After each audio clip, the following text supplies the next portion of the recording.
The moment she said, "I don't need you anymore," the walls didn't just echo, they cracked. And as her heels clicked out of our small apartment, all I could hear was the sound of my own heart breaking into something I didn't recognize. Before we begin, don't forget to like, comment your thoughts about love and forgiveness, and subscribe for more powerful African emotional stories every week. The rain had been steady all morning, the kind that made the city blur into smudged reflections, cars, lights, and people folding into gray. Ethan sat by the window of the cramped apartment he and Lily had shared for 7 years, the steam from his untouched coffee rising between his fingers. He used to find comfort in mornings like this, quiet, slow, but lately, even silence seemed to mock him.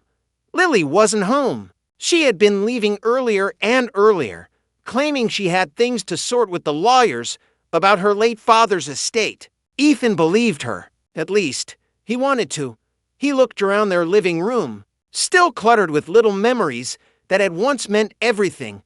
The chipped mug she painted at that pottery class. The plant they swore they'd keep alive, but didn't. The photo on the mantel of them smiling on their wedding day. Her eyes in that picture, bright, fierce, full of love, were now distant when they met his. He ran a hand through his hair, exhaling hard.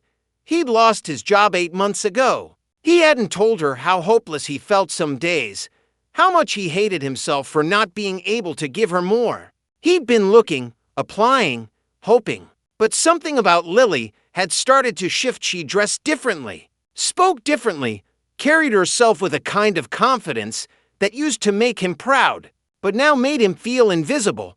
Lily stood in her father's study that morning, staring at the sealed letter the lawyer had placed before her. The inheritance papers were official now. She owned it all. The old man's estate, his shares, his money. Generational wealth, they called it. A kingdom, really. She should have felt grief, but she didn't. All she felt was release.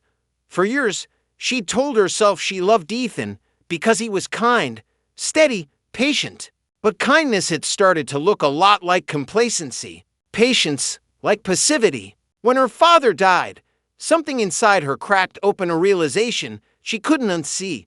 She wasn't meant for a small life, not for second-hand furniture and take-out dinners on Fridays. Her father's money hadn't just given her security, it had given her permission. "Are you sure you don't want me to read the letter for you?" the lawyer asked softly. "No," she said, her voice even. "I'll read it when I'm ready." She looked out the window of the office, where the city stretched out before her, alive, glittering, waiting. That evening, Ethan reheated dinner pasta again and waited. He kept glancing at the clock, at the door, at his phone. A text would have helped. Running late. Be home soon. Something. When she finally walked in, the air seemed to change temperature. Lily didn't bother to take off her coat. She didn't look at him, just dropped her purse on the counter, her eyes scanning the apartment as if she were seeing it for the first time and realizing how small it really was. "I thought we could eat together," he said, trying to sound casual. "It's your favorite." "I'm not hungry," she interrupted. Her voice was cool, clipped. She walked past him, the faint scent of expensive perfume following her. He turned, confusion knotting in his chest. "Lil, what's going on? You've been distant. Talk to me." She stopped near the window. The streetlight caught her profile, beautiful, but harder somehow. "I signed the inheritance papers today," she said. "It's done." Ethan nodded slowly. "That's good. Your dad would have wanted." "I'm moving out." The words landed like a blade. "What?" "I'm leaving." "Ethan, leaving." His throat tightened. "Where would you go?" She met his eyes finally, and for a moment, he swore he saw regret flicker there, but it was gone before he could catch it. "I don't need you anymore," she said quietly. "I'm wealthy now." He stared at her, the silence stretching until it became unbearable. "Lily," he whispered, "we've been through everything together. You can't just—" She took off her wedding ring and set it on the table, beside the cold pasta. "Don't make this harder." "Harder?" His voice cracked. "You're my wife."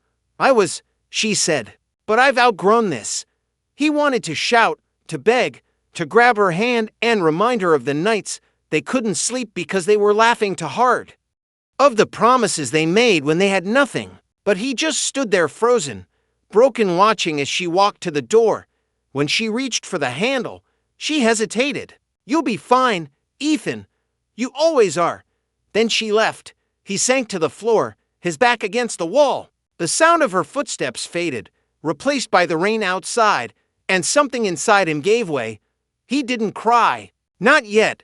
He just sat there, staring at the ring she'd left behind, wondering how love could vanish so completely. The next morning, he packed a small bag and walked out. Not because he had somewhere to go, but because staying there felt like trying to breathe underwater. As he stepped into the gray dawn, the city felt bigger than it ever had. Somewhere deep inside, a question began to form, one that would haunt him for weeks to come. If love can disappear when money arrives, was it ever love at all? Have you ever watched someone change when their circumstances did money, status, success, and wondered if they ever truly loved you for you? Share your thoughts in the comments below. Your story might be someone else's mirror. 2 weeks had passed since Lily left, but Ethan still woke up reaching for her side of the bed. The imprint of her absence was everywhere, in the silence, the empty toothbrush holder, the way the sunlight no longer felt warm. He had been living at his friend Noah's spare room, half working shifts at the bookstore, half drifting through days that no longer had a pulse. He wasn't angry anymore, just hollow. That Friday evening, Noah convinced him to go to a charity gala downtown. "Get out, breathe, maybe talk to someone who isn't me," Noah joked, handing him a suit that still smelled faintly of cologne. Ethan didn't argue. Maybe distraction was all he needed. The ballroom shimmered with chandeliers and money, the kind of place Lily would have felt at home in. Now, Ethan tried not to think about it. He found a quiet corner near the balcony, escaping the laughter and the soft hum of violins. Then he saw her. Lily, dressed in emerald silk, her hair swept up, her eyes outlined in soft gold. She was laughing politely at some man's joke, taller, wealthier looking, the kind of man who belonged in this room. Ethan froze. She hadn't seen him yet, and for a brief, foolish moment, he wished she wouldn't, because if she did, she'd see everything: his longing, his hurt, his heart still orbiting her like it didn't know how to stop. But she did see him, and her smile faltered. The man beside her turned, noticed Ethan's stare, and said something that made her laugh again, too loudly this time. A cover. Ethan turned away, stepping onto the balcony, gripping the railing hard. The cold air bit at his fingers. A few moments later, her voice came behind him. "You shouldn't be here." He didn't turn. "I was invited," she exhaled. "I didn't mean it like that." "What did you mean then?" Silence. The city stretched beneath them, lights flickering like stars that had fallen and never found their way back. "I didn't expect to see you," she finally said. He looked at her then, really looked. "Guess life has a sense of humor." She flinched slightly at his tone. "Ethan, you look different," he said, cutting her off. "Happy, rich suits you. That's not fair." "No," he said quietly, "it's not." The wind carried the scent of her perfume, the same one from that night. He hated that it still made his chest ache. "I came to thank the foundation for honoring my father," she said softly. Not to see me?" She swallowed. "That, too." The words hung between them like a fragile thread neither dared to pull. Finally, he said, "You said you didn't need me, but I wasn't staying because you needed me, Lily. I was staying because I loved you." Her eyes glistened, but she didn't speak. He turned, walking away, leaving her standing alone on that balcony, surrounded by everything she thought she wanted and suddenly unsure if it was enough. That night, Lily sat in her penthouse, surrounded by luxury, but haunted by the echo of his voice. "I wasn't staying because you needed me. I was staying because I loved you." She poured herself a glass of wine, but didn't drink it. The city lights outside her window felt colder than they used to. For the first time since her inheritance, she felt small again. Have you ever realized too late that what you wanted wasn't what your heart truly needed? Comment below. Sometimes saying it out loud is the first step to healing. Ethan tried to bury the memory of the gala, but it clung to him like smoke. He threw himself into work at the bookstore, helping customers, shelving novels, pretending that moving on was something you could schedule. But every quiet moment betrayed him, her voice, her laughter, the way she used to hum when she cooked. Lily, meanwhile, found herself surrounded by people who called her name for all the wrong reasons. Invitations, flattery, business proposals, everyone wanted something, everyone except him. She told herself she'd done the right thing, that letting Ethan go was necessary. But every night, when she lay in bed, her mind wandered to simpler days: coffee on the balcony, shared laughter over burned pancakes, his hand finding hers in the dark. One evening, she attended another event, this time for her father's company. When the speeches ended, a slideshow began, showing old photos of her father's charity work. Then unexpectedly a picture of her and Ethan appeared. The crowd murmured approvingly. Assuming it was nostalgia, Lily's throat tightened. It was from their early years, Ethan handing out food at one of her father's shelters, smiling at her with a pride she'd forgotten existed. She couldn't breathe. She excused herself and slipped outside, heart racing. Ethan, miles away, was cleaning the bookstore counter when Noah said, "Someone dropped this off for you." It was a letter. Handwritten, her handwriting. "Ethan, I don't know if this matters anymore, but that night at the gala, seeing you, it broke something I thought was already gone. You looked at me like you still saw the girl I used to be, and I hated how much that mattered. I don't expect forgiveness, but I miss you. I just miss you." Lily read it twice, then folded it neatly. His heart said go to her. His pride said don't you dare. He spent the night pacing, replaying every word she'd said the day she left. "I don't need you anymore." Could love survive that kind of wound? The next morning, he walked to the park where they used to feed the ducks. The air was crisp, the water still. He sat on their old bench, letter in hand, and whispered to no one, "Why do I still love her?" A little girl nearby laughed as her mother spun her around. The sound stirred something inside him. Love wasn't logic, it was gravity. No matter how far you drifted, it kept pulling you back. He looked down at the letter again. Maybe some wounds were meant to be reopened, if only to let the light in. Meanwhile, Lily stood at her window, holding her phone, her thumb hovering over his contact name. She typed, deleted, typed again. Finally, she sent it. "Can we talk?" He didn't reply immediately. She waited all night, staring at the screen, heart pounding. No response. The next morning came and went. Still nothing. She threw the phone on the bed, angry at herself for caring so much. "He doesn't want you anymore," she muttered. But the words didn't feel true. Ethan wasn't ignoring her, he was afraid. Afraid that talking to her would reopen a door he hadn't yet decided he could walk through. So both waited, each drowning quietly in the silence the other had left behind. Sure thing, continuing straight into the next parts.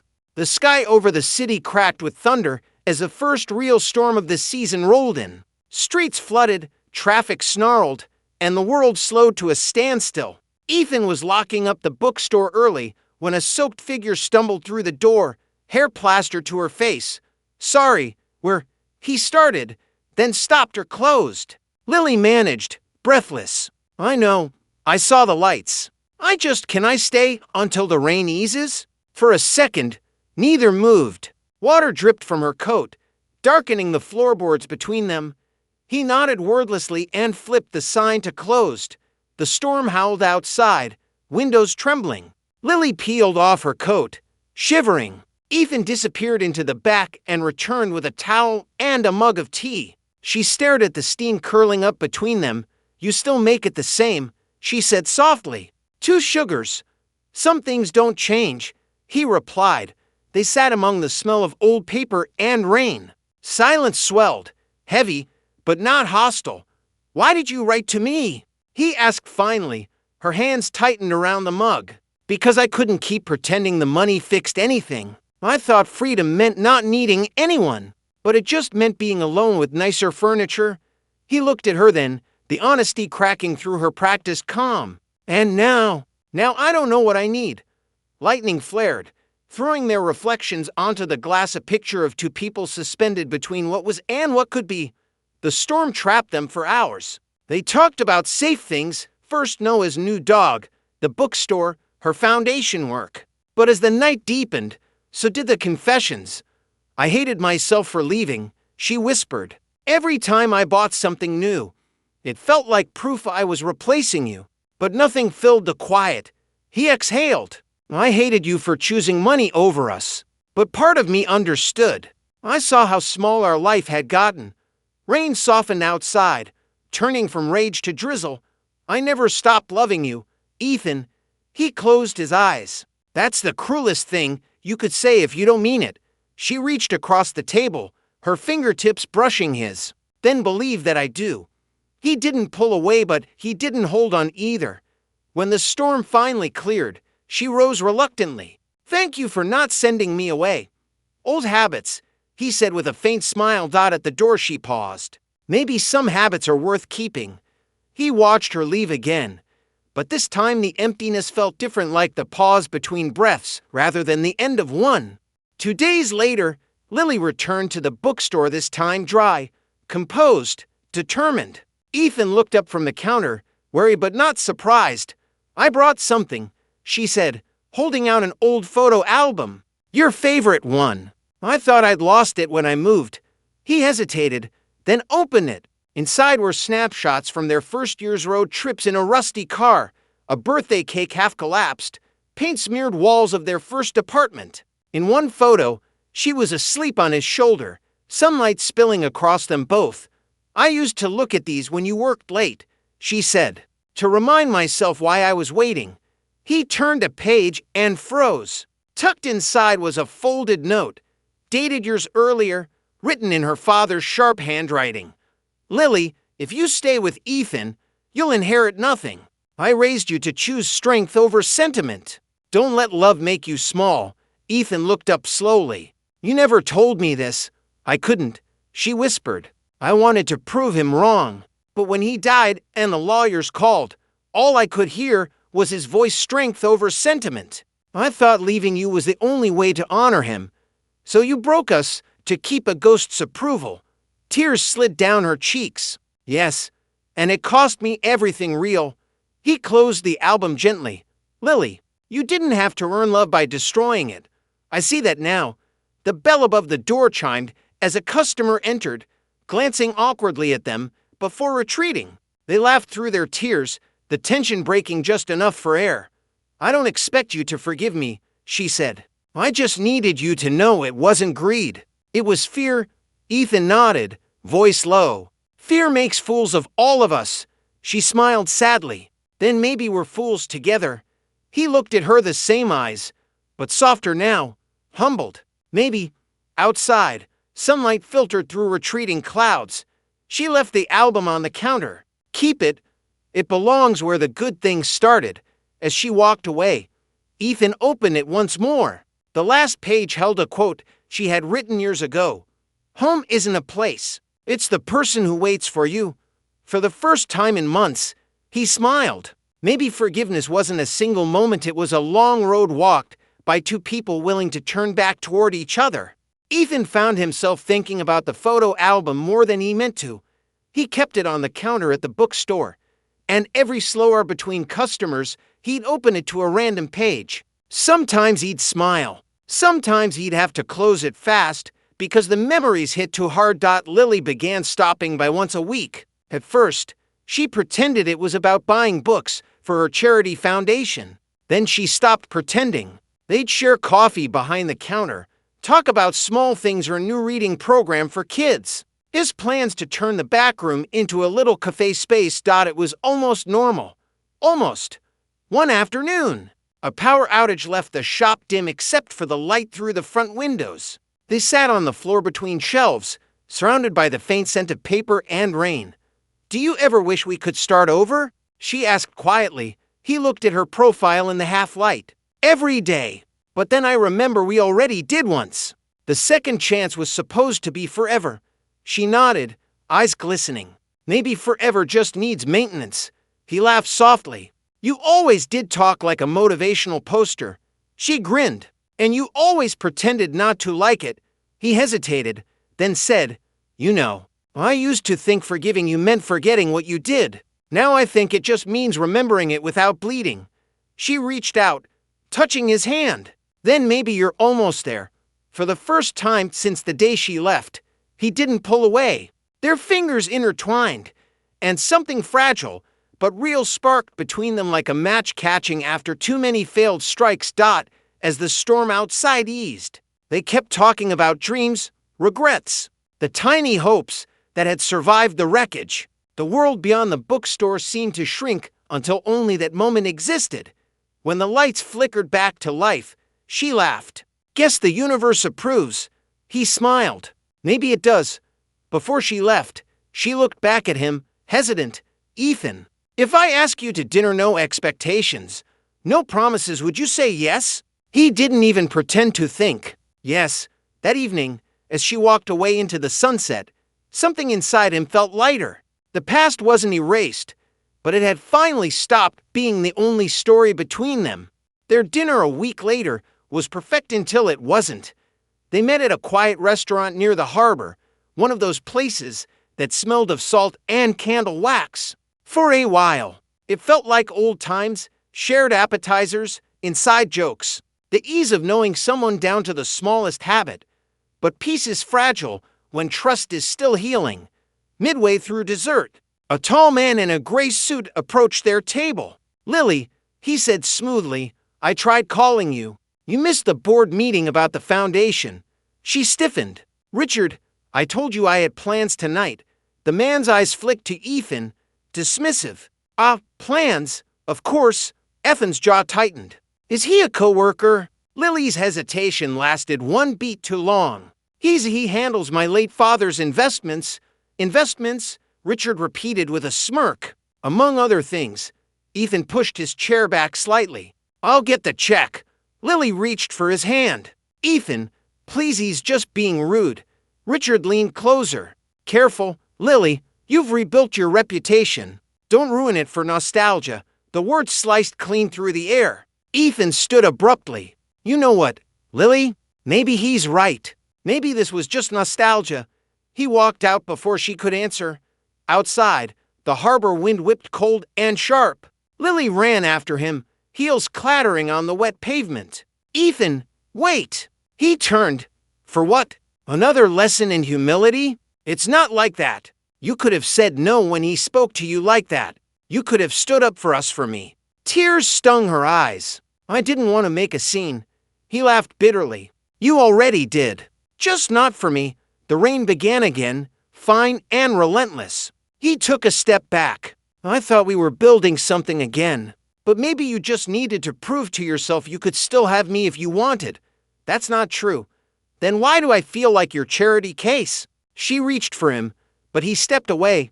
I can't do this, he said. I forgave you once. I can't keep rehearsing heartbreak.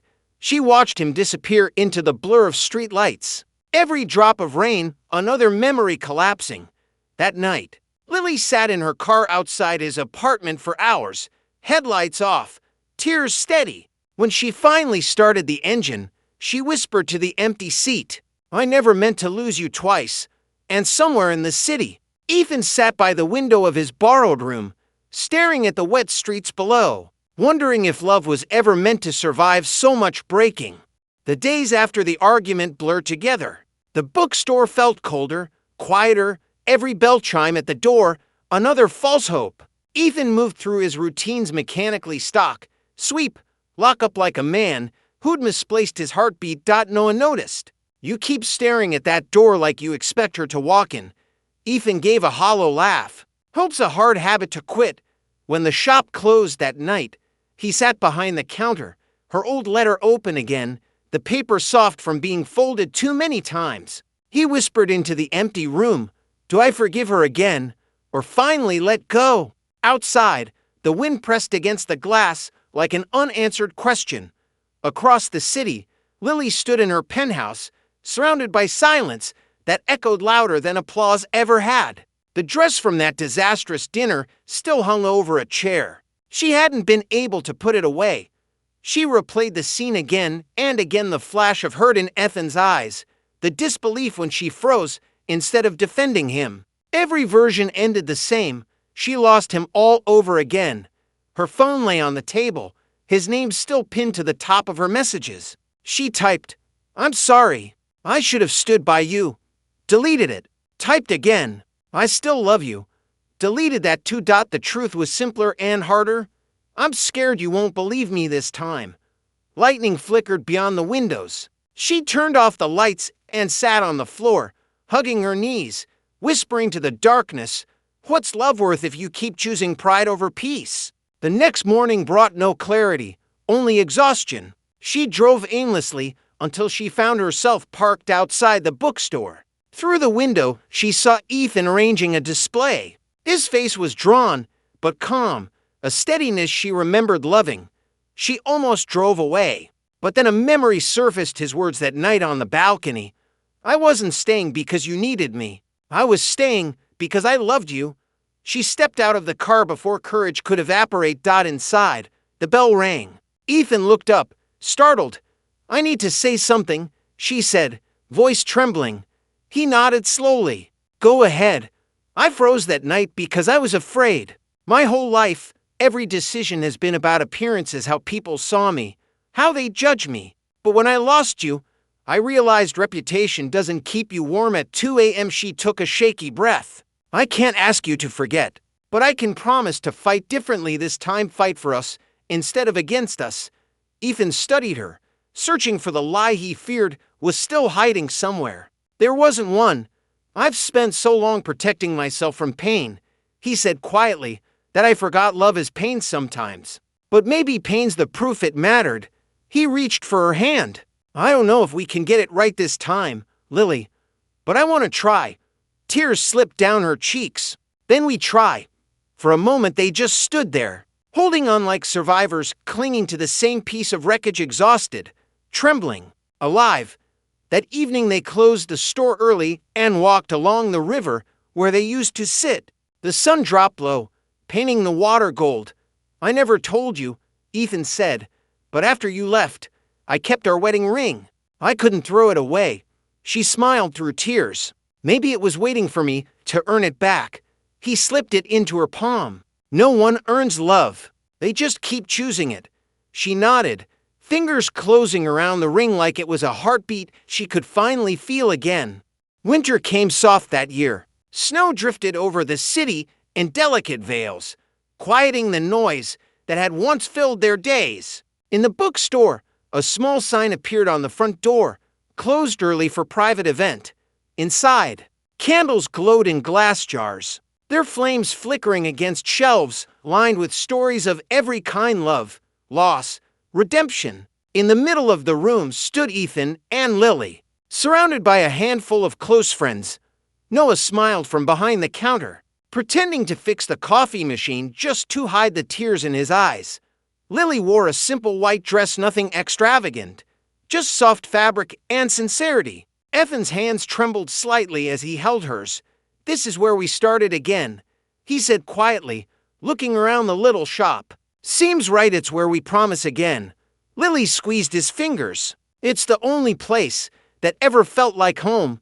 The efficient friend of Noah smiled gently. "You both have walked through storms and silence to stand here. So, before you exchange vows, take a moment and look at each other. Really look." They did. In her eyes, Ethan saw every version of the woman he'd loved: the fierce dreamer, the broken heiress, the one who left and the one who came back. In his, Lily saw the man who'd stayed when staying hurt, the one who still believed in the kind of love that rebuilds ruins. Lily," she began softly, "promise to never again confuse pride for strength. You've shown me that love isn't weakness, it's endurance. It's forgiveness. And I will spend the rest of my life proving that I understand the difference now." Ethan smiled through tears. Ethan, promise to stop hiding behind pain and to let love be louder than fear." "I don't want perfection. I just want honesty. And you, always you." When they kissed, the small crowd erupted into soft laughter and clapping. Snow fell heavier outside, coating the streets in light. Later, after everyone left, they sat on the bookstore floor, backs against the counter, sharing one last cup of tea. "It feels different this time," she said. "It is different," he replied, "because this time, we didn't just fall back in love. We rebuilt it." She rested her head on his shoulder. "What if we break again? Then we fix it again. That's what love is, maintenance. Remember?" She smiled. "You finally liked one of my poster quotes." He laughed quietly. "Don't tell anyone." They fell into a comfortable silence, listening to the wind whistle outside, the world turning softly beyond their little corner of peace. Lily reached into her pocket and pulled out the ring he'd given her that day by the river. She turned it between her fingers. "You know, I never read the letter my father left with the inheritance," she said. Ethan looked at her, curious. "Why not?" "Because it doesn't matter anymore. The only inheritance that matters is what we build from now on." He brushed a strand of hair from her face. "Then let's build slow, brick by brick." Months later, the bookstore reopened with a new sign over the door, E&L Books and Brews. They'd finally turned the back room into a small cafe space, warm light, worn tables, the smell of cinnamon, and stories in the air. It became the kind of place where people lingered too long, talking about everything and nothing. Sometimes, customers asked about the couple who ran it the way they always seemed to finish each other's sentences, or how they never argued for long. Ethan would grin and say, "We're just catching up on all the chapters we almost lost." And Lily would add, "Every love story deserves a rewrite." One evening near closing time, a young woman lingered by the counter. She looked nervous, clutching a torn book. "Could you fix this?" she asked softly. "It was my mother's." Lily smiled. "We can." Ethan nodded. Sometimes the best stories just need a little tape and time. When the girl left, Lily turned to him. "You know what's funny? We were that book once." He laughed, sliding an arm around her waist. "Yeah, pretty sure we still are." She leaned in, resting her forehead against his. "Then let's never stop fixing the pages." Outside, the first snow of the next winter began to fall. The city hummed quietly, windows glowing in the dark. Ethan locked the door, turned the sign to closed, and looked around their little world books, light, warmth, and her. "You happy?" he asked. She nodded. "Finally, because this time, I didn't inherit wealth." He smiled. "You inherited us." They stood there for a moment longer, the faint sound of laughter from the street drifting in through the glass. The air between them felt sacred, soft, sure, alive. Lily whispered, "Thank you for not giving up on me." He kissed her forehead. "Thank you for coming home." And with that, they turned off the lights, hand in hand, stepping into the snow, leaving behind the glow of the store, a beacon of what love looks like when it's reborn. Have you ever rebuilt something you thought was broken for good? Love, friendship, or faith in yourself? Share your story in the comments. Maybe someone who's lost hope needs to read it.